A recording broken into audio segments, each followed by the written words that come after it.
Senhor, nós queremos, mais uma vez, agradecer ao Senhor pela oportunidade de estarmos juntos aqui, Senhor. Senhor, obrigado por um dia, Senhor, ter aberto os nossos olhos, Pai. Nós éramos escravizados nas trevas, Pai. Ó Senhor, nós éramos escravos dos nossos pecados, Pai.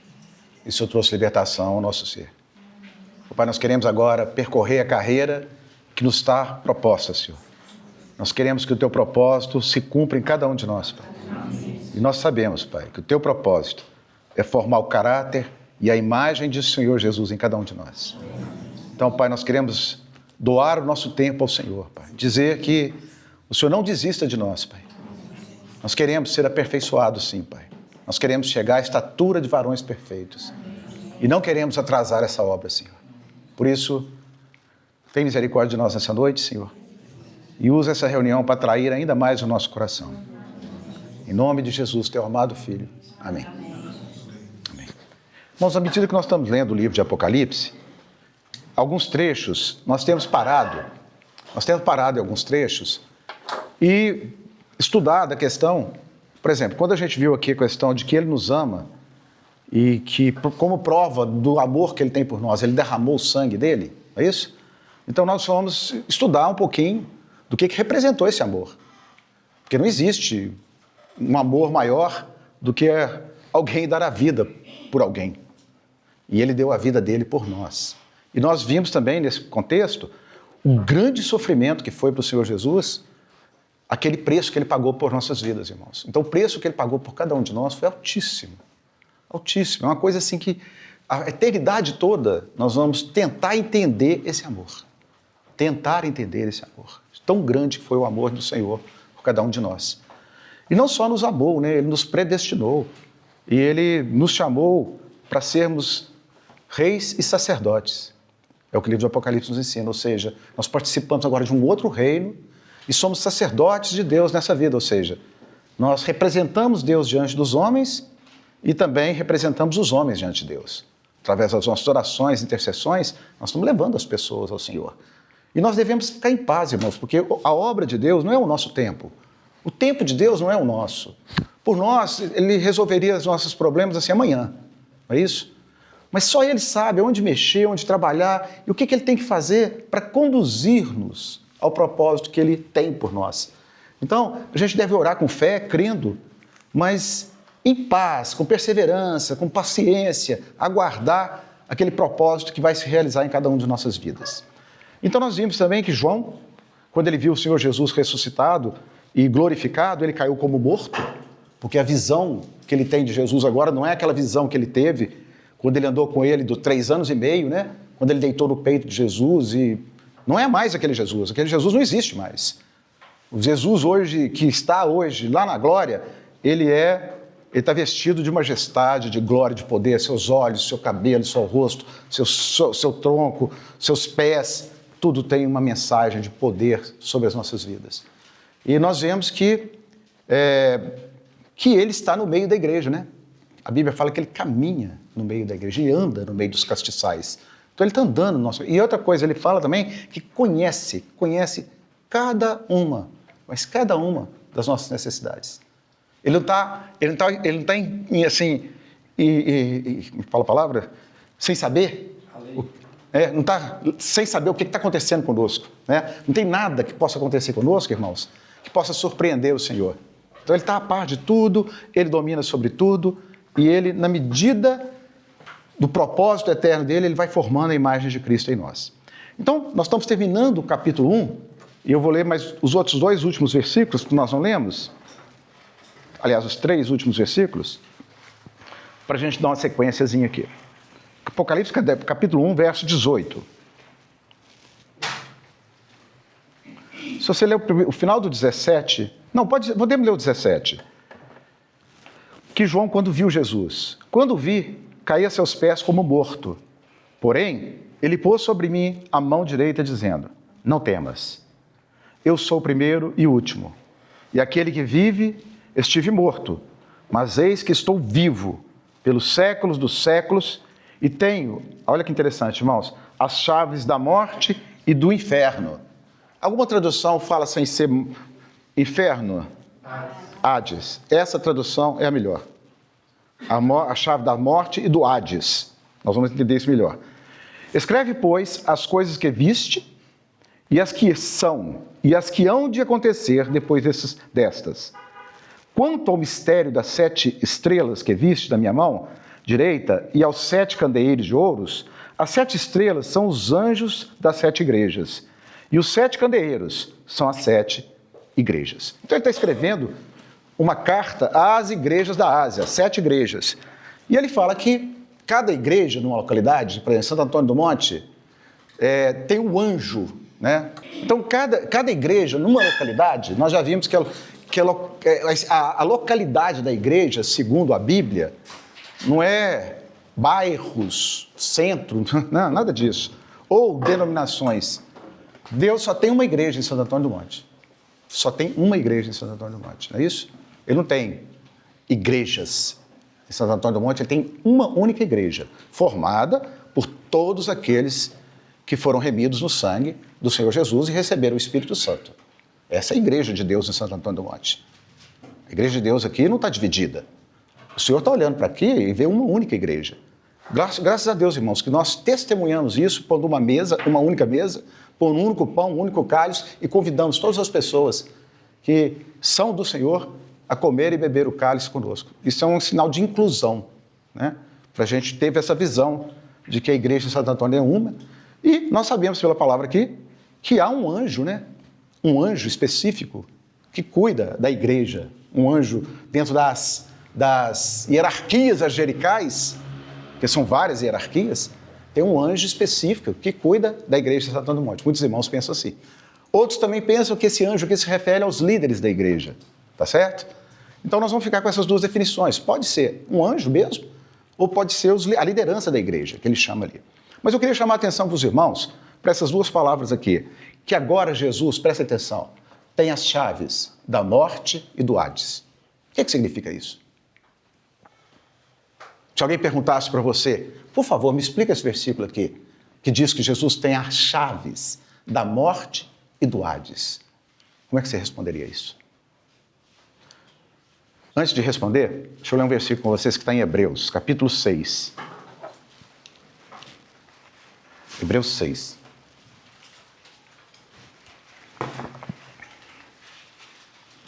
Primeiro, o escritor de Hebreus aqui está chamando a atenção dos hebreus, porque apesar do tempo que eles tinham convertidos, eles ainda estavam muito infantis. Eles não estavam crescendo na proporção que Deus gostaria que eles crescessem. Entendeu? Segundo o padrão de Deus, só para você entender, eles deveriam estar com 10 anos de idade no crescimento de uma pessoa. Não é isso? Mas segundo o que a Bíblia fala, eles estavam ainda tomando leite. Imagina um menino de 10 anos que não come uma coisa sólida, que tem que ficar bebendo leite, sabe? Eles estavam atrasados no crescimento que eles deveriam ter. Eles deveriam ter 10 anos e eles estão tomando leite ainda. Ou seja, eles não têm um alimento sólido. Eles não podem comer uma carne. Não é isso? Porque eles engasgam e morrem. Entendeu? Então eu fico pensando assim, como que Deus gostaria de nos dar um alimento sólido, mas se Ele nos der um alimento sólido, nós morremos. Entendeu? Então, irmãos, que nós possamos crescer, né? Que nós possamos deixar a cruz do Senhor agir em nossas vidas, para que o novo homem que está sendo formado em nós se manifeste e receba alimentos sólidos. Né? Agora, sabe qual que era o alimento que eles não tinham como sólidos? Olha para vocês verem o que está falando aqui. Hebreus 6, verso 1, 2 e 3. Por isso, pondo de parte os princípios elementares da doutrina de Cristo, deixemo-nos levar para o que é perfeito, não lançando de novo a base do arrependimento de obras mortas e da fé em Deus, o ensino de batismos e da imposição de mãos, da ressurreição dos mortos e do juízo eterno. Isso faremos, se Deus permitir. Irmãos, todos esses itens que ele está falando aqui são coisas primárias. Primárias. Todos nós, todo cristão devia fazer isso assim, ó. Saberia dar aula sobre isso. Então ele está falando, não vamos voltar a isso de novo, porque são coisas primárias, elementares. Ou seja, se você é cristão, você deveria saber isso aqui. Você deveria ensinar isso aqui para qualquer pessoa. O que você saberia e deveria ensinar para as pessoas? Tudo sobre base do arrependimento de obras mortas, da fé em Deus, do ensino de batismos, da imposição de mãos, da ressurreição dos mortos e do juízo eterno. Então, saber, eu vou aproveitar essa palavra aqui de Apocalipse, e saber sobre ressurreição dos mortos e juízo eterno, deveria ser uma coisa assim, limpa para nós, tá certo? Ressurreição dos mortos e juízo eterno. Então, o Senhor aqui diz, Jesus diz a João, que agora ele tem as chaves do Hades e da morte. O que é Hades? O que é Hades? Onde os mortos estão. Não é isso? Então nós vamos dar uma dissecada nisso, sabe? E eu imagino que hoje nós vamos sair daqui muito bem informados a respeito dessas questões, porque nós vamos falar de alguns versículos bíblicos que mostram muito claramente o que é o Hades, a divisão do Hades, tá certo? E o que não é o Hades também. Porque, olha para você ver que loucura. O Hades, no Velho Testamento, chamava-se Sheol. No hebraico, Hades. Então você vai ver no Velho Testamento, quando fala dessa situação, fala Sheol.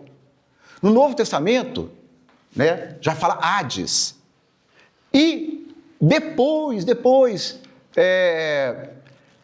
a língua é latim, né? No latim veio inferno. Então, inferno não existe essa palavra na Bíblia. Não existe. Foi uma palavra do latim, que significa regiões inferiores. Entenderam? Mas só que os nossos tradutores, porque eles desconhecem essas situações, traduziram como inferno, traduziram como região dos mortos e coisas afins. Então, vai ser interessante a gente poder determinar essas coisas, que vai servir de muito crescimento para nós. Então, vamos lá. A primeira vez, irmãos, que aparece a palavra Hades, né, na Bíblia, a primeira vez que é falada é Gênesis 37, 35. E aqui vem a palavra Sheol, tá? Gênesis 37,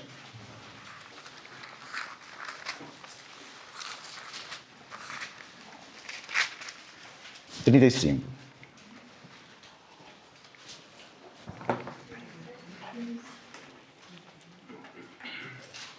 Pode ler o 34.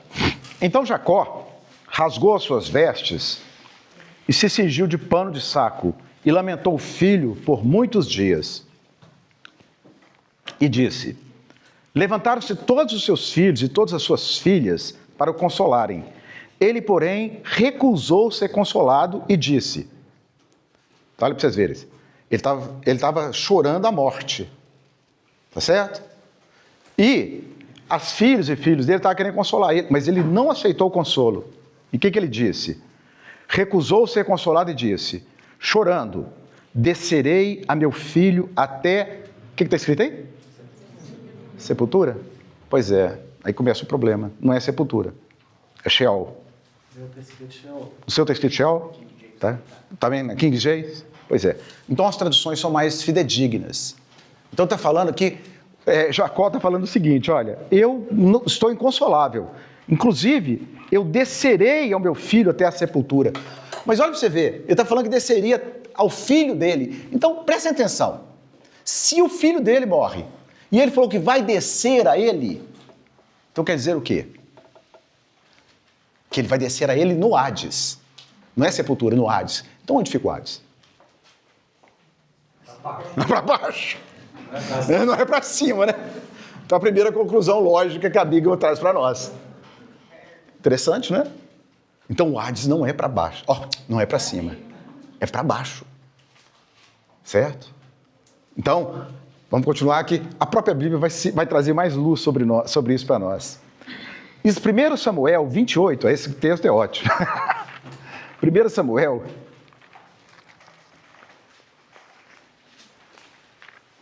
E antes de Reis, e antes de 2 Samuel. 1 Samuel 28. Aqui está acontecendo um fato, irmãos. É bom a gente ler, para a gente entender o que está acontecendo, para nós fazermos uma dedução também. 28, a partir do verso 7. 1 Samuel 28. Preste muita atenção no que está sendo falado aqui, que também tem muitas coisas para serem reveladas aqui para nós. É isso? Então vamos lá. 1 Samuel 28, a partir do verso 7, diz assim: Então disse Saul aos seus servos: Apontai-me uma mulher que seja médium, para que me encontre com ela e a consulte. Disseram-lhe os seus servos: Há uma mulher em Endor que é médium. Saul disfarçou-se, vestiu outras roupas e se foi. E com ele 2 homens. E de noite chegaram à mulher e lhe disse: Peço-te que me adivinhes pela necromancia e me faça subir aquele que eu te disser. Olha que texto forte, irmãos. Respondeu-lhe a mulher: Bem sabes o que fez Saul, como eliminou da terra os médiuns e adivinhos. Por que, pois, me armas cilada à minha vida para me matares? Vocês estão entendendo o contexto que está acontecendo? Saul foi consultar uma médium. Para quê? Para que essa médium trouxesse lá da região dos mortos alguém para dizer algo para ele, porque Deus não estava mais tendo comunhão com Saul. Saul já tinha perdido a comunhão com Deus, porque nós sabemos que Deus mandou ele fazer uma coisa e não fez. E como representante de Deus, ele falhou. Então Deus tirou o governo dele. Mas ele não queria perder o governo de jeito nenhum. E Deus não estava se revelando mais a ele. Então ele vai procurar uma médium. Ele procura uma médium.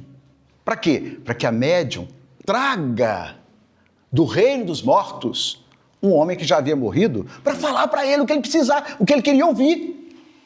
Agora a médium fala com ele assim: Espera aí, Saul, você sabe que Saul mandou matar todos os médiuns? O próprio Saul mandou matar todos os médiuns que existiam. Olha para você ver onde chega, irmãos. A hora que chega, quando a gente está numa posição de rebeldia, aonde chega a nossa rebeldia, hein? Um homem que mandou matar todos os médiuns está procurando um médium agora para consolar ele. Não é? Mas isso acontece conosco também. Quando nós não queremos a verdade, queremos forçar a verdade, queremos que as coisas aconteçam do nosso jeito, e as coisas não acontecem do jeito que a gente quer forçar aquilo, sabe? E arrombar a porta assim, ó. E forçar a porta com muita força para ver se ela se abre. Não é?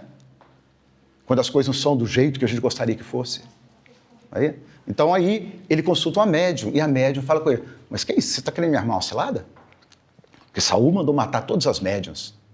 E se você está querendo me denunciar para Saul? Até aquele momento eu não sabia que era Saul ainda não. Porque Saul tinha posto uma roupa que não era de rei. Tá certo? Então continua. Então Saul lhe jurou pelo Senhor, dizendo: Tão certo como vive o Senhor, nenhum castigo te sobrevirá por isso. A mulher morrendo de medo de consultar os mortos, Saul fala: Não vai acontecer nada com você, eu sou o rei. Entre aspas, né? Então lhe disse a mulher: Quem te farei subir? Respondeu ele: Faze-me subir Samuel. Samuel já tinha morrido. Então Saul pediu a médium para fazer Samuel o quê? Mas se o Hades é no céu, eu tinha que o quê? Opa! Tá vendo o quebra-cabeça começando a ser montado? Ele pede para Saul subir. Hein? Samuel subir. Né? Samuel subir. Então, se ele subiu, é porque estava num lugar inferior. Agora, Samuel, vocês acham que ele era salvo ou não? Você está doido? Se ele não for salvo, quem vai ser? Né? Um dos maiores profetas que já pisou na face da terra. Hein? Então, vamos começar a quebrar uns paradigmas. Saul era uma pessoa de Deus mesmo, mas ele estava... Gente do céu, que é isso? Samuel era um homem de Deus, mas ele estava nas regiões inferiores. Vamos continuar? Então lhe disse a mulher: Quem te farei subir? Respondeu ele: Faz-me subir Samuel. Vendo a mulher a Samuel, gritou em alta voz. Vendo a mulher a Samuel, gritou em alta voz. E a mulher disse a Saul: por que me enganaste? Pois tu mesmo és Saul. A hora que ela viu Samuel, gente, agora a gente fala assim, isso é mentira. Não existe médium, não. Não existe ninguém que pode consultar mortos, não. Vamos tomar cuidado com isso, irmãos. Que ela consultou. E para que existe no Deuteronômios, depois a gente pode ler ali, só para ganhar tempo, existe no livro de Deuteronômios, quando deu os mandamentos para Moisés, matar todas as pessoas que eram médias. No meio do povo de Israel não podia ter médium. Se existisse alguém com mediunidade, deveria ser morto. Se mediunidade não ofende nada, para que matar elas? Se elas não oferecem nenhum perigo à santidade de Deus, para que Deus manda que não pode existir médiuns no meio do povo dele? Hein? Se fosse uma coisa que não oferecesse nenhum perigo. Não é? Então, irmãos, é claro que pela palavra de Deus, Deus abomina quem consulta os mortos. Abomina. Consultar os mortos é abominável diante de Deus. Tanto é que esse homem está fazendo uma coisa abominável. Entenderam? Ele está fazendo uma coisa abominável, consultar os mortos. Mas, irmãos, ele vê Samuel. Algumas pessoas, não, isso é Samuel, não, isso é um espírito maligno, imitando. Puxa vida, desculpar, mas é muito fraca essa teoria de que não era Samuel. Sabe? Não estamos aqui impedindo de ninguém de crer de outra forma, mas pelo caminhar das Escrituras e tudo, você não tem dúvida que era Samuel mesmo, tá certo? Então, olha o que faz. Aí, nesse momento que ele vê Samuel, provavelmente, esses espíritos, né, de adivinhação e tal, falou com ela, quem está aí é Saul, filho. Aí ela viu que era Saul, entrou em pânico. Você é o Saul. Vendo a mulher, gritou, então, por que me enganaste? Pois tu mesmo és Saul. Respondeu-lhe o rei, não temas. O que você vê? Ele falou assim, eu sou o rei mesmo, vamos mudar de assunto? Hein? Vamos mudar de assunto? O que você está vendo? Olha para você ver que é impressionante, irmãos. Então a mulher respondeu a Saul, vejo um Deus que sobe da terra. Olha, vejo um Deus com letra minúscula, não está? Não é? Hein? Não entendi. Deuses. Deuses que? Sobe da terra. Então ele está falando, irmãos, a impressão a visão de Samuel, na posição que ele estava, ele já tinha uma alma, assim, só para vocês entenderem, não é? É uma maneira de tentar explicar. A nossa alma, depois que a gente morre, a nossa alma ainda apresenta características da nossa vida, entendeu?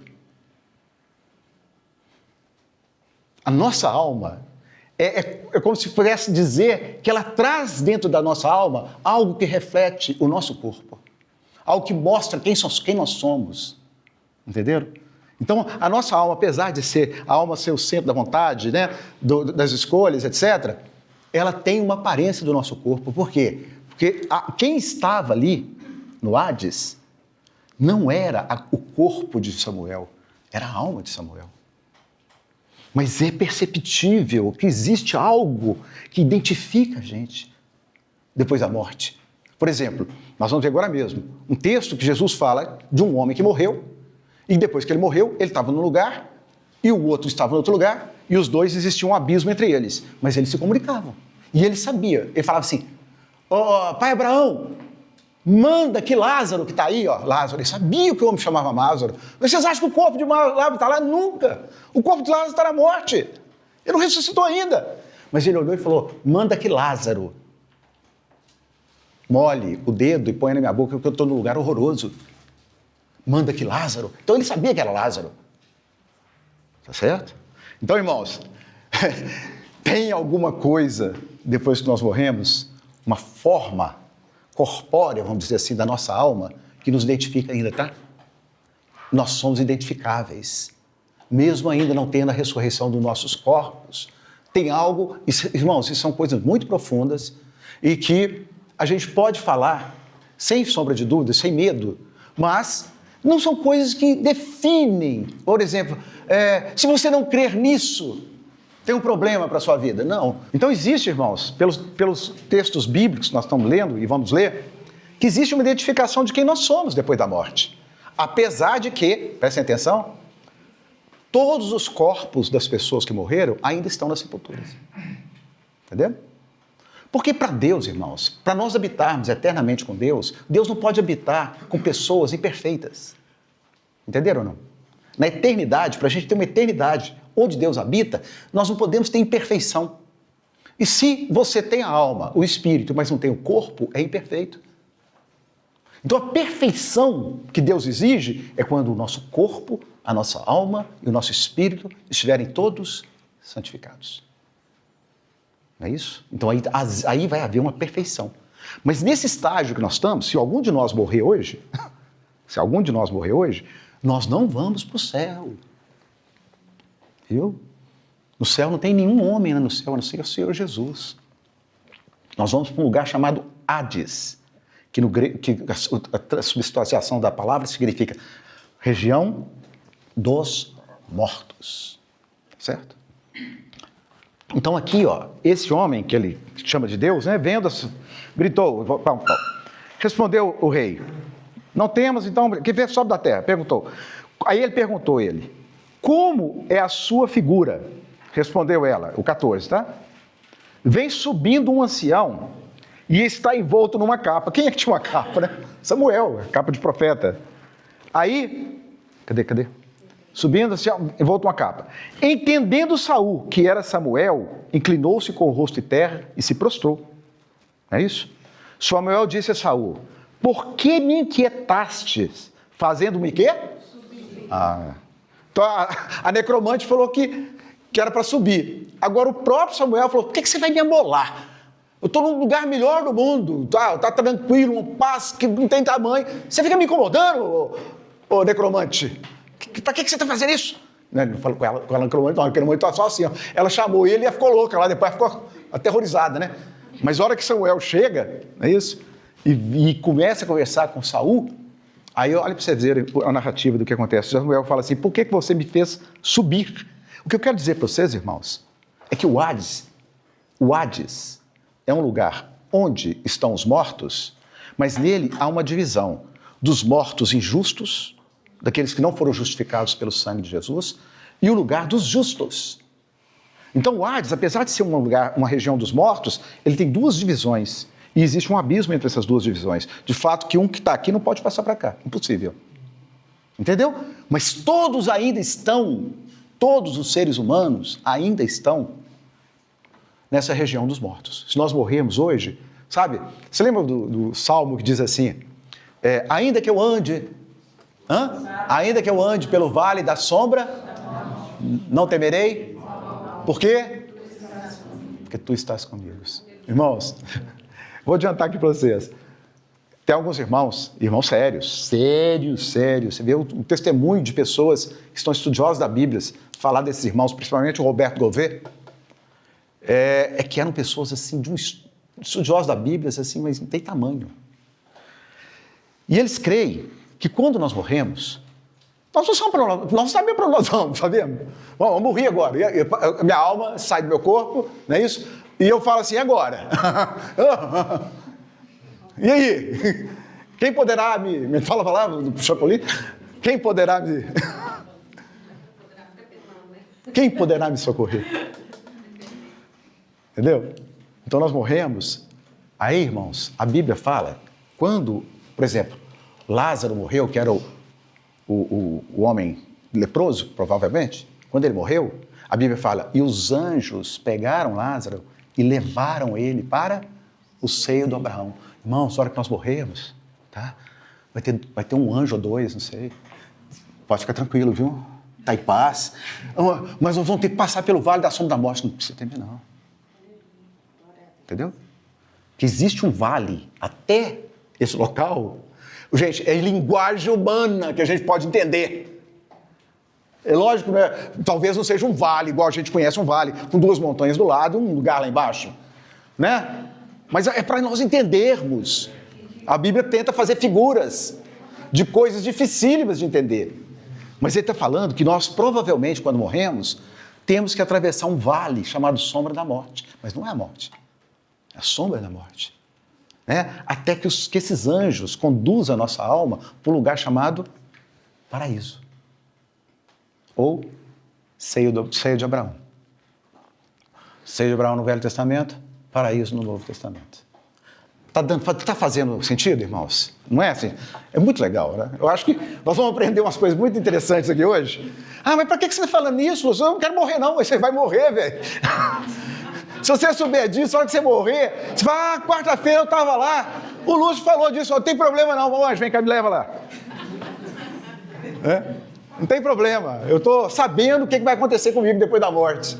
Eu estou em paz, Por quê? Porque eu tenho sobre mim o sangue de Jesus, que Jesus diz que nunca, de maneira alguma, nos deixaria. E Ele não vai nos deixar em momento algum. Né?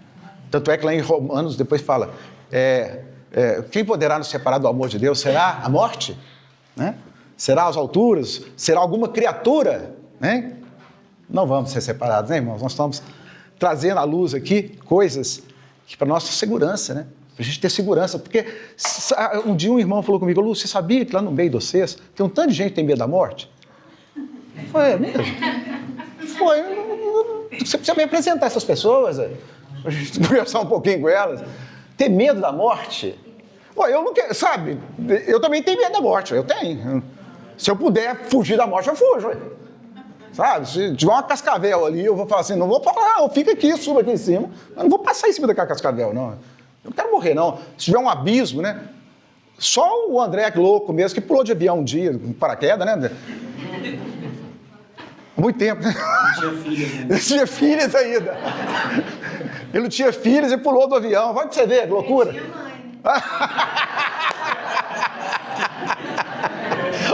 Gostei.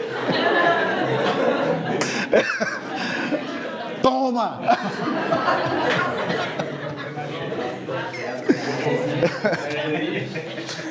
Mas tem pessoas que procuram a morte, né, gente? A gente vê que tem pessoas que procuram a morte, quer encontrar com a morte de todo quanto é jeito, né? Então, mas nós não devemos querer a morte, né, irmãos? Porque, na verdade, deixa eu dizer uma coisa para vocês, a morte é uma inimiga que nós temos, viu? A morte é uma inimiga que ainda atua em nossas vidas, mas ela é uma inimiga. A Bíblia chama a morte de inimiga, não é isso? Então, o que a morte representa? A Bíblia fala que Jesus tem... Deixa eu acabar de ler aqui, já estou mudando o assunto, né? Vamos lá. Vem subindo um ancião, 14, e está envolto numa capa. Entendendo Saul que era Samuel, inclinou-se com o rosto em terra e disse, e prostou. Samuel disse a Saul, Saul, por que você vem me amolaço? Por que me inquietaste fazendo-me subir? Então disse Saul, muito angustiado estou, porque os filisteus guerreiam contra mim e Deus se desviou de mim e já não me responde nem pelo ministério dos profetas, nem por sonhos. Por isso te chamei para ver se me revelas o que eu devo fazer. Olha o seu desespero que esse homem estava. Foi procurar uma necromante. Vocês estão entendendo, gente? O que significa? Quando a gente quer forçar a barra que uma coisa aconteça para nós, entendem? Que Deus falou, não vou te dar isso. Ah, mas não é possível. Você está entendendo? Não vou te permitir isso. Encerra o assunto. E nós, não, mas desse jeito não tem jeito, não sei o quê. E vai forçando a barra, não é isso? A ponto de fazer loucuras. O que esse homem fez aqui foi uma loucura. Agora, olha para vocês verem o que aconteceu. Te chamei para que me reveles o que devo fazer. Então disse Samuel, por que, pois, a mim me perguntas? Visto que o Senhor te desamparou e te fez teu inimigo? Samuel, sabe, Deus já tinha dado revelações a Samuel. Por que você me procura? Porque Deus já se fez de você o inimigo. Ele não é seu amigo mais, entre aspas. Porque o Senhor fez para contigo, como por meu intermédio, ele te dissera, tirou o reino da tua mão e o deu ao teu companheiro Davi. Aí o profeta veio mesmo, com toda a profecia mesmo. Ele não sabia o que ele estava fazendo, mas o profeta sabia. O profeta falou assim, olha, sabe o que aconteceu? Deus é teu inimigo, você fez o que não devia, Deus mandou você eliminar os filisteus da face da terra, você salvou o rei deles, salvou o gado dele, salvou as ovelhas dele, e ainda veio apresentar a mim como se fosse oferta? Desobediente, rebelde. Agora, você é rebelde, agora vem fazer graça com o meu lado? Você está cortado. Você não é mais rei de Israel. Eu peguei o reino e dei para o seu servo Davi. Davi agora é o reino. Então ele profetizou na cara. Aí não parou nisso não. Olha o que acontece. Como tu não deste ouvido à voz do Senhor e não executaste o que ele, no furor da sua ira, ordenou contra Amaleque, eu falei filisteus. Por isso, o Senhor te fez isso hoje. O Senhor entregará também a Israel contigo nas mãos dos filisteus. E amanhã, olha para dizer, irmão, amanhã, tu e teus filhos estareis comigo. Tu e teus filhos estareis comigo. E o acampamento de Israel o Senhor entregará nas mãos dos filisteus. De súbito caiu Saul estendido por terra e foi tomado de grande medo e por causa das palavras de Samuel. E faltavam-lhe as forças, porque não comera pão todo aquele dia e toda aquela noite. Só que interessa. Então ela vai e consulta, a médium traz Samuel, e Samuel diz para ele que o reino foi tirado da mão dele e que amanhã ele, Saul e os filhos dele estariam com ele. Então ele está falando assim, olha, aonde eu estou, vocês vão estar. Entendeu? Então, o Hades não é um lugar só de pessoas salvas, é um lugar de pessoas também malignas. Porque os filhos de Saul eram malignos, Saul se tornou maligno. Entendeu? Então ali naquele lugar, é um lugar onde os mortos estão.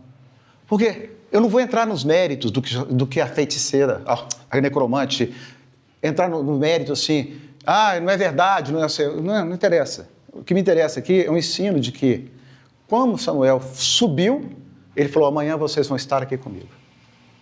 Então, irmãos, o que eu quero deixar bem claro aqui é que o Hades é a região onde estão os mortos. Agora, Deuteronômio... não precisa não. Isso não precisa não. Agora, Atos 2, 27. Novo Testamento. Atos 2...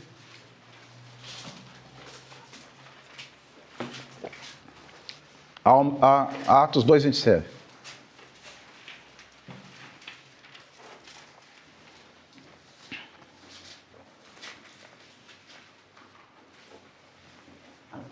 Aqui fala assim, aqui é uma profecia sobre Jesus.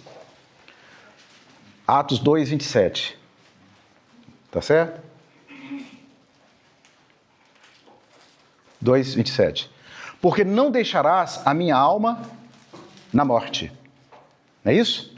Nem permitirás que o teu santo veja corrupção. Morte aqui, tem alguma tradução que falares? Tá. Morte, tá vendo? Por isso que é difícil. Tem hora que traduz por morte, tem hora que traduz por outras coisas. Então fica difícil. Mas no original é Hades. Sabe o que está falando aqui? Aqui é uma profecia de Jesus. O que está falando? Não deixarás a minha alma no Hades. Jesus, irmãos, presta atenção. Para cumprir o propósito que ele veio, para salvar o homem e perdoar os nossos pecados, presta atenção, ele teria que viver tudo o que um homem viveu. O que acontece com o homem tinha que acontecer com Jesus. O homem morre, ele teve que morrer. A alma do homem vai para o Hades, ele teve que ir para o Hades. Ele foi ao Hades. Naqueles 3 dias, depois da morte dele e até a ressurreição dele, ele foi para o Hades. Só que aqui falava que Deus não ia deixar a alma dele no Hades. Diferente de todos nós e diferente de todas as pessoas que morreram, Jesus foi ao Hades, depois nós vamos ver que ele foi e pregou os espíritos em prisão, uma coisa maravilhosa. Sabe? Ele foi mostrar que ele tinha vencido, ele chegou para aqueles que estavam no seio de Abraão, esperando a redenção de Israel, chegou, eu venci. Estou aqui, eu venci. Tá? Ele chegou para os reinos das trevas e falou, olha, vocês acharam que vocês me matando, vocês me venceriam? Pois é, a minha morte foi a sua morte. Na minha morte vocês morreram, vocês foram destruídos. É isso? Então, quando ele entra no Hades, Jesus entra no Hades, ele fica lá durante 3 dias contados dos nossos dias, né? E depois ele ressuscita. Então, o que acontece? Jesus foi a única pessoa que entrou no Hades, passou no Hades, e o Hades não reteve ele. Por quê? Porque o Hades retém quem é pecador. O Hades é um lugar para onde todas as pessoas que cometem pecados vão. Qual que é, por exemplo, como que é a porta que dá acesso ao Hades? A morte. Então, por isso Jesus falou que tem as chaves da morte e do Hades. Então, entenderam? A morte é como se fosse uma porta. Quando nós morremos, é uma porta, ela se abre. E nós entramos por ela. Mas onde essa porta vai dar? No Hades. Tá certo? Então, o Hades também, irmãos, mesmo a gente tendo uma posição no Hades de paz, de descanso, igual as virgens dormiram, mesmo que nós estejamos dormindo em termos de paz, mesmo que a gente vá para um lugar onde ainda, que mesmo aguardando o retorno de Jesus, a gente está ali no Hades esperando isso, o Hades ainda não é um lugar perfeito, entenderam? O Hades é um lugar que tem a ver com a morte. Então, o Hades, ele está contendo os mortos em Cristo e os mortos que não estão em Cristo. Mas por si só, ele é uma prisão. Entenderam? O Hades é uma prisão. Mesmo que a gente não tenha, não esteja em tormentos ali, não esteja vivendo, mas ainda não é o nosso lugar. Mas é um lugar de expectativa, né? Eu não sei se eu diria expectativa. É um lugar de expectativa, sim. Tanto para o bem, tanto para a Sim, salvação, quanto para a sim, condenação. é um lugar de expectativa. Talvez seja isso. Uma boa palavra. Porque todos que estão ali não estão na expectativa de sair dali. Né? Porque apesar de ser um lugar pacífico para quem está em Cristo, não é um lugar ainda que Deus programou para a gente estar, entendeu? Deus programou para a gente estar perfeito diante dele, com espírito, alma e corpo. Então, quando nós ressuscitamos, nós recebemos o nosso corpo novamente, aí sim, aí vai começar a vida eterna. Aí vai começar o reino, depois a vida eterna. Tá certo? Mas até lá, irmãos, é um lugar, entre aspas, de expectativa. Mas eu quero tranquilizar os irmãos, porque todas as pessoas que morrem em Cristo estão num lugar seguro. Estão na região dos mortos, que é o Hades. E outra coisa, irmãos, é embaixo na terra, viu?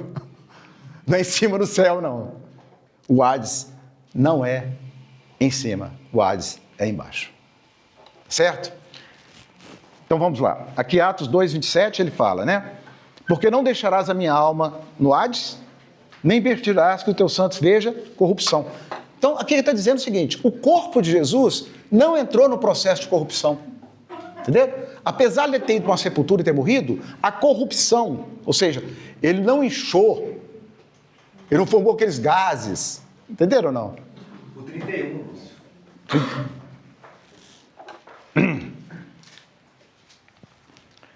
Prevendo isso, referiu-se à ressurreição de Cristo, que nem foi deixado na morte, nem o seu corpo experimentou corrupção. Pronto. Ele não foi deixado na morte, e nem o corpo dele experimentou corrupção. Então, naqueles dias que Jesus estava ali na tumba dele, o que aconteceu? A alma dele estava lá no Hades. E o corpo dele, diferente do nosso, não sofreu corrupção. Ou seja, se pudesse abrir a tumba lá, não ia ter cheiro nenhum de morte. Entenderam? Ele não ia feder. Porque o corpo dele não recebeu corrupção. Então, a alma e o espírito dele voltam novamente ao corpo e ele ressuscita. Então, é o homem, né? É o primeiro de uma série, né? É o primeiro homem de uma nova criação. É o primeiro homem a ressuscitar e nunca mais morrer. Outras pessoas ressuscitaram. Mesmo Jesus ressuscitou um tanto de gente, mas eles morreram de novo, né? Mas o homem que ressurgiu da morte e nunca mais morreu, somente até agora o Senhor Jesus. Ah, mas e aquele outro? Depois a gente conversa sobre isso, tá? Porque senão nós vamos desviar o assunto. Então vou ler o que eu falei aqui, escrevi aqui. Por regra geral, a alma dos homens é deixada no Hades, menos a alma de Jesus. Para deixar mais contundente, Pedro diz, Davi não subiu aos céus. Olha aqui, no Atos 22:34, continuando esse discurso. Porque Davi não subiu aos céus, não é isso? Gente, se Davi não subiu ao céu depois que morreu... Tem 34 anos. 22 tem 34. Não, é 2:34. 2:34. Olha aqui. Porque Davi não subiu aos céus. Eu queria só deixar isso aqui para vocês. Olha para você ver. Davi, Jesus era chamado de como quando ele estava no meio dos outros? Filho de Davi. Jesus era chamado filho de Davi. Então imagina, um homem na terra, que a Bíblia declara que era segundo o coração de Deus, que Deus era apaixonado por Davi, apesar dos erros que ele cometeu, ele tinha uma sinceridade. Davi não subiu aos céus. Né? Então, se Davi não subiu aos céus, para onde ele foi? Para as regiões inferiores da terra. Tá certo? No Hades, no lugar de paz. É porque quando a gente fala Hades, a gente fala, não, a gente lembra daqueles deuses gregos lá, que é povo. Porque tinha um Hades, né? A mitologia grega, irmãos, é a coisa mais louca, como que Satanás tenta imitar tudo. Tem o Hades também lá. Só que é o reino dos mortos. Aí vira uma bagunça. Eles são ciumentos, eles são irados, eles são orgulhosos. Você não pode tocar neles não, porque eles viram uma fera, entendeu? Aí, nossa, aqueles deuses gregos lá é uma pandemia. Não sei nem explicar que trem. Tão horroroso que eles são. Mas tem o deus Hades deles lá também, né? Se o homem, segundo o coração de Deus, o mesmo que seu nome é Jesus, filho de Davi, não está no céu, quem poderia estar? Agora João 3,13. Evangelho de João 3,13. Evangelho de João 3,13.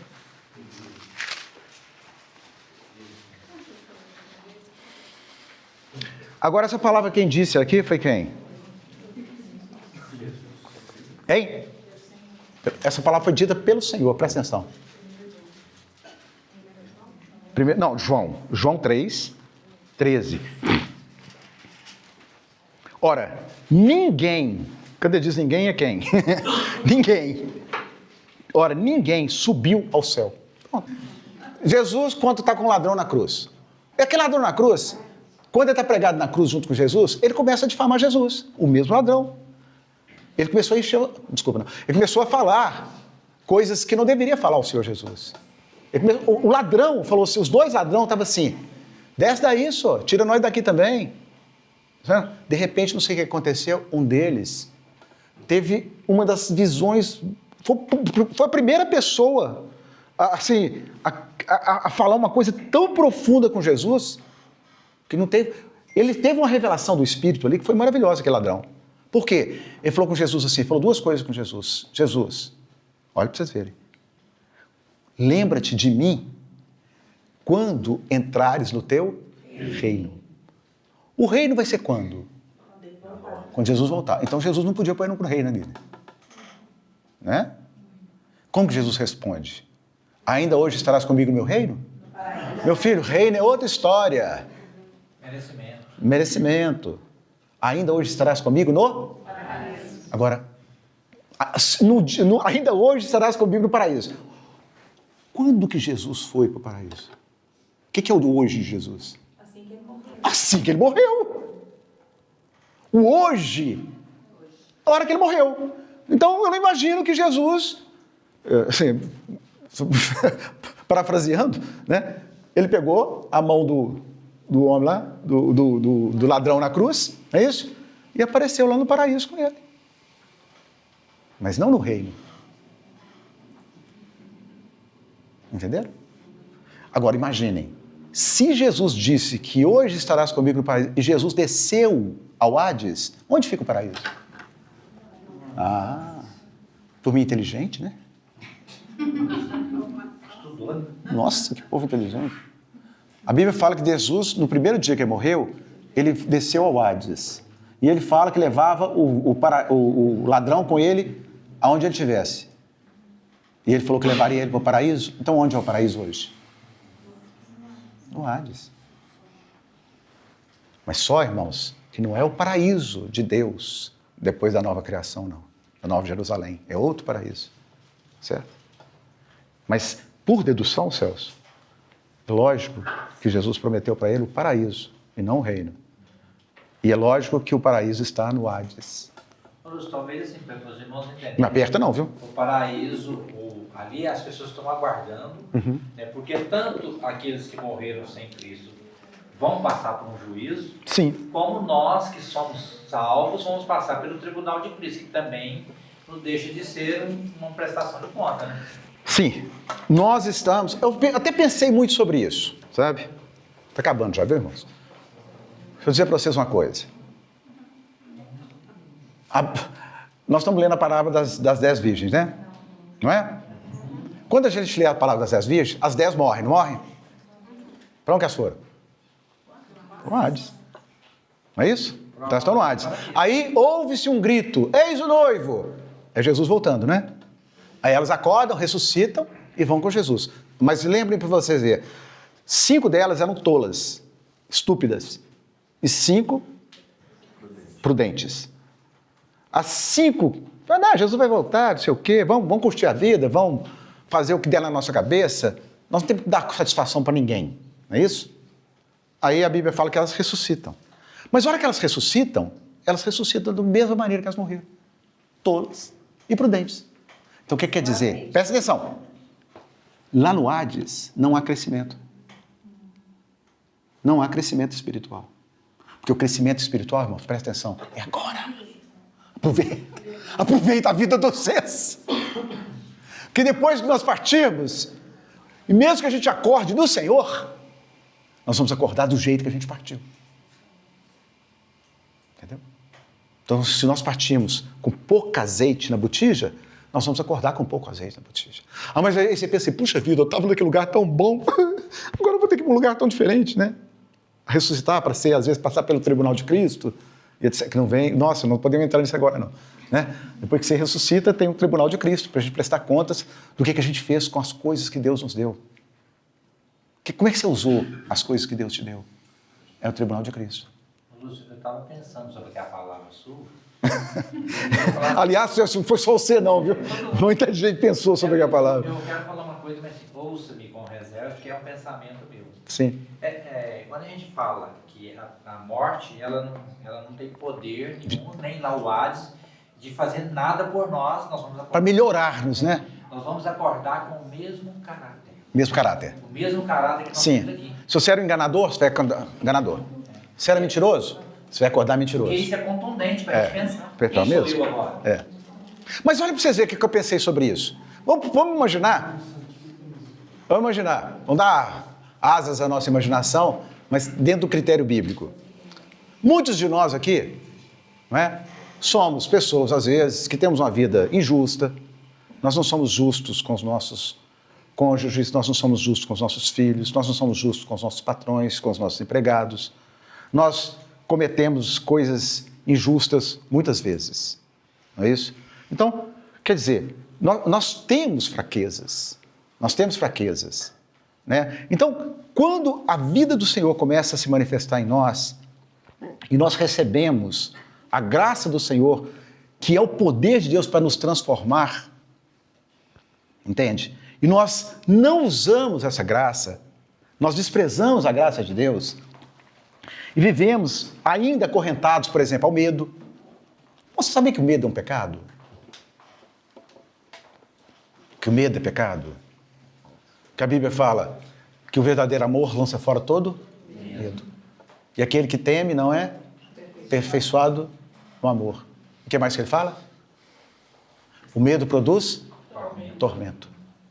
Você sabia, irmãos, que Deus já deu uma graça suficiente para você e para mim, que lança fora todo o medo das nossas vidas? Amém. Nós não temos medo de pessoas, nós não temos medo do futuro, nós não temos medo do presente, nós não temos medo de assombração, nós não temos medo de nada. Porque há um poder de Deus em nossas vidas. Irmãos, quando você quer lutar contra o medo, você vai descobrir que há um poder por trás disto. Quando você quer vencer o medo, aquele medo que te atormenta, aquele medo que faz a sua barriga esfriar, né? Aquele medo que faz assim, eu vou andar de avião, ai, estou doente, nossa, estou pensando no avião, ai, eu vou cair e morrer, né? Todos nós temos isso, né, irmãos? Toda vez que eu entro dentro do avião, eu falo, oh, Deus, Senhor, cuida de não sei quem, cuida de não sei mais quem, porque não é possível que esse trem de 30 toneladas vai ficar aqui em cima o tempo todo e não vai sofrer uma pane, né? Todo mundo tem. Esse medo, não é esse medo que eu estou falando, não, irmãos. É o medo como norma de vida que te leva à ansiedade, te leva a pensar no futuro de uma maneira que você não tem controle. Porque tudo que nós perdemos o controle produz medo em nós. Entendeu? Então, o Senhor já nos deu uma capacitação para vencer o medo, mas não é vencer o medo assim, esforçando. Medo, você vai ver, em nome de Jesus. Não tem nada disso, não. Sabe? É uma consciência da presença do Senhor em nossas vidas, daquilo que Jesus disse que Ele estaria em nós e que Ele nunca mais nos abandonaria e que Ele é o Senhor dos senhores, Ele é o Rei dos reis, Ele está dentro de mim, Ele é meu. Como que nós podemos ter medo de alguma coisa, irmãos, de futuro principalmente, de qualquer coisa desse tipo, se aquele que é o Senhor do universo te amou e deu a vida por você e disse que nunca mais vai te abandonar? O medo se torna uma questão até injusta das nossas partes. Quando nós cultivamos o medo, nós estamos sendo injustos com o Senhor. Então, irmãos, nós temos que armar realmente uma batalha contra o medo. O medo, eu sei que, assim, por exemplo, nós estamos falando até mesmo do medo da morte, né? Nós não queremos morrer, é lógico, mas nós não temos medo de morrer, não. Por quê? Porque ainda que eu ande pelo vale da sombra da morte, tu estás comigo, acabou. Não tem motivo para ter medo, né? Mas nessa situação que o Celso falou aqui do ladrão, né? Então nós vemos claramente também que o ladrão foi levado junto com Jesus e eles desceram, tá bom? Deixa eu ver se eu posso ler mais alguns versículos com vocês aqui, irmãos. Efésios 4,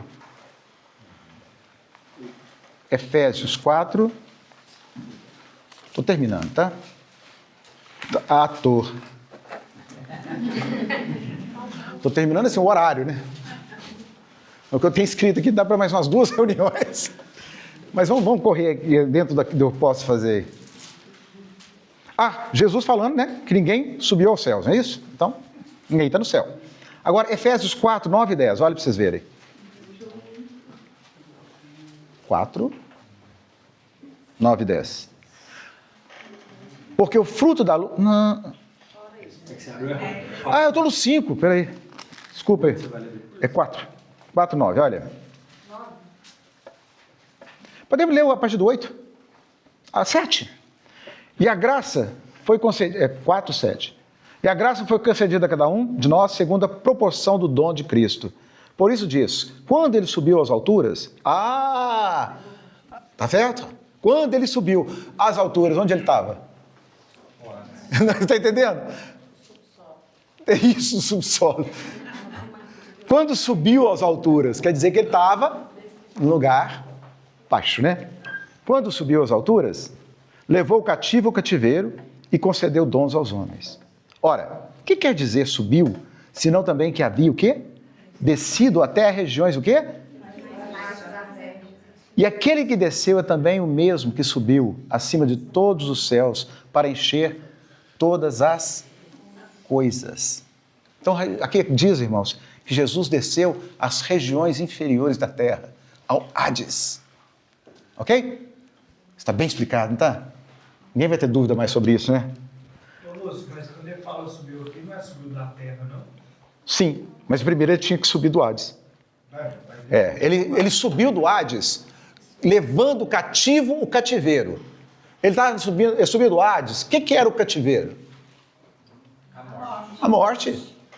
Não é essa? E o Hades também. O Hades, apesar da gente estar lá, entre aspas, numa boa, não é isso? Mas o Hades ainda é um lugar de prisão. Então ele está levando cativo a morte, que dava acesso ao Hades, e está levando o Hades também. Porque o Hades vai ser eliminado, irmãos. Sabe? O Hades para nós, que somos em Cristo, não vai ter mais a nossa presença ali depois, no futuro. Então eu até estive pensando sobre isso, eu pensei assim, imagina a gente, quando eu disse aquela hora assim, que nós morremos e ressuscitamos como estamos, segundo as virgens. Eu ia dar um exemplo e não me perdi. Então eu vou tentar dar ele agora. Imagina assim, ó, você tem direito, você tem um plano, você comprou um plano de férias, tá certo? E você tem direito de passar alguns dias no melhor resort da Bahia, né?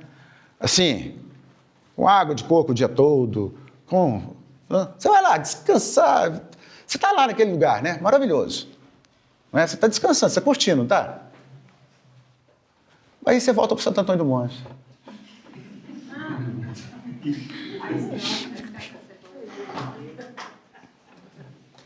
Aí você volta para Santo Antônio do Monte. Aí você vê seu marido, você vê sua esposa, seu filho, seu sogro, sua sogra, seus parentes, seu patrão, aquele cara que te deve, que você olha para a cara dele e fala... Aquele cara que te deu um prejuízo. Entenderam? Você não foi transformado lá na Bahia, não. Foi um refrigério, num tempo que você estava esperando para uma outra jornada. Entendeu? Apesar de você ter ido para um resort, aquele resort não melhorou em nada a sua vida. Né? Quando você volta, os problemas são os mesmos, as coisas são as mesmas. Então essa é a questão das virgens, que acordam imprudentes e prudentes. Então, irmãos, olha, de tudo isso, o que tem que ficar bem forte para nós é que nós temos que aproveitar a nossa vida. Ainda que seja, entre aspas, uma coisa assim que você tenha que pedir ao Senhor misericórdia e graça. Fala, Senhor, me ensina a remir o tempo da minha vida. Deixa eu perder meu tempo, não. Nós não temos outro tempo, irmãos. Pelos ensinos da Bíblia, agora é o tempo do nosso crescimento, da nossa experiência com o Senhor. Entende? É o tempo de restaurar coisas. Entende? É o tempo de que nós vamos encontrar com o Senhor puro, com o Senhor santo. Então, se eu vou encontrar com o Senhor Jesus e vou ver Ele como Ele é, e ao vê-lo, eu serei transformado pela própria visão que Ele tem, e para esse lugar que eu estou indo, sem santidade ninguém verá o Senhor. Irmãos, olha para você ver, sem santidade ninguém verá o Senhor. Se sem santidade ninguém verá o Senhor, o que eu quero viver aqui nessa vida? O que eu quero buscar para mim? Santidade. O que é santidade? Santidade, irmãos, é ter o mesmo caráter que Cristo tem. É o que Cristo faria, você faz. Servir uns aos outros, amar, maridos, amai as vossas esposas como Cristo amou a igreja. Esposas, obedecer aos seus maridos. Filhos, honre seus pais. Entende? Que não haja nenhuma palavra torpe das nossas bocas, nenhum engano, nenhuma mentira. E coisas desse tipo. Entende? Procura, irmãos, acertar a sua vida. Procura pensar assim, tem alguém hoje que ainda não gosta de mim? Porque um dia eu fiz uma coisa com ela que eu não devia ter feito? Existe alguém que eu não tenho liberdade de chegar perto dele e olhar nos olhos dele? E ficar junto com ele sem ficar constrangido? Resolve isso, irmão. Deixa isso para depois, não. Acerta a sua vida. Sabe, se tem uma coisa que vai fazer muitas pessoas não crescerem na fé, é falta de perdão. É ofensas não reparadas. Nós deveríamos estar reparando as nossas ofensas, porque é muito fácil ofender as pessoas. Sabe, no momento de ira, de indignação, você fala o que não deve. Sabe, tem palavras que vêm e matam as pessoas que estão ao nosso redor. Então nós deveríamos, irmãos, restaurar as nossas vidas, pôr nossas vidas em dia, porque nós vamos encontrar com o Senhor. Sabe? Nós estamos sendo preparados para o encontro com o Senhor. Seja, se Ele não chegar e nós tivermos que morrer até a volta dEle, não tem problema. Nós vamos acordar com o mesmo nível de santidade. Nós não vamos perder a nossa santidade. Mas também nós vamos acordar com os mesmos níveis de pecado, irmãos. Então, é um tempo assim, imagina hoje uma quarta-feira velha dessa aqui, né? E todos os irmãos aqui sentados, desconfortáveis, né? Isso é porque o Espírito Santo está chamando a gente, irmãos. O Espírito Santo quer pessoas que possam trazer Cristo, entronizar Cristo nesse mundo o mais rápido possível. Então Ele vai entronizar através das nossas condutas. Amém, irmãos? Mas só dizer uma coisa. A parábola do rico e do Lázaro, nós vamos contar ela depois, na próxima reunião, tá? Se Deus permitir. Eu falo que vou contar, depois Deus me dá outra direção, eu nem volto nesse assunto. Mas se Deus abençoar, nós vamos falar ela. Mas eu quero dizer uma coisa para vocês. Porque a parábola do rico e do Lázaro parece assim, um homem era rico e Lázaro era mendigo, né? O mendigo foi para o seio de Abraão, o rico foi para um lugar de tormento. Irmãos, mas ali o que está sendo julgado não é a riqueza, tá? A Bíblia nunca proibiu ninguém de ser rico. Pelo contrário, a Bíblia exorta os ricos do presente século que sejam ricos em boas obras. A Bíblia fala que o rico deveria pegar o dinheiro da sua riqueza injusta e granjear amigos com o dinheiro injusto, porque toda riqueza é injusta. Sabe o que é iniquidade? Todo o dinheiro, irmãos, ele é iníquo. O que é iníquo? Iniquidade é assim, é quando as distribuições não são certas, não são justas. Imagina, um cara ganha aí 50 salários mínimos para ficar numa sala com ar-condicionado, não sei o quê, O outro ganha 1,5 salário para não dormir de noite, ficar vigiando um lugar. Entendeu? Para trabalhar debaixo de sol, de sofrimentos. Isso é justo? Isso é injusto. Então o que aquele cara que ganha mais deveria fazer? Usar o dinheiro que Deus tem colocado na mão dele para o reino de Deus e suprir as necessidades que chegam até ele. Se Deus permite que uma necessidade chegue até você, não fique fazendo grupinho. Você quer me ajudar nisso? Você quer ajudar? Não, vai lá e faz. Supra as necessidades que chegam até você. Esteja atento às circunstâncias que estão ao seu redor. Porque o problema do rico ali não foi ele ser rico, foi ele usar as riquezas somente para o seu bel prazer. Viver regaladamente nesse mundo. Vestir roupas luxuosas, banquetes extraordinários. Sabe? Ele poderia ter tudo isso. Mas olha para você ver, o contraste é que tinha um mendigo na porta dele que desejava comer as sobras que caiu da mesa dele. E ninguém nem as sobras dava a ele. Você está entendendo? É uma pessoa que viveu para si, ignorando as necessidades que estavam ao seu redor. Não só ao seu redor, na porta da casa dele. Esse mendigo era deixado na porta da casa dele. Estão entendendo? Então, o que nós fazemos com o dinheiro que Deus tem nos dado é um problema muito sério. E provavelmente nós podemos conversar isso depois na parábola do rico. Quando Deus conta uma história, entre aspas, uma parábola, mas cita nome de pessoas, não é parábola. O que Jesus estava falando ali é um acontecimento real. Então, por ser um acontecimento real, Jesus fala assim, olha, existe o Hades, um foi para o seio de Abraão e o outro foi para o tormento. Então ele vai contar uma parábola, ele vai contar uma coisa concreta disso que nós estamos falando. Amém, irmãos? Deus abençoe os irmãos, tá? E que a gente possa depois continuar esses estudos.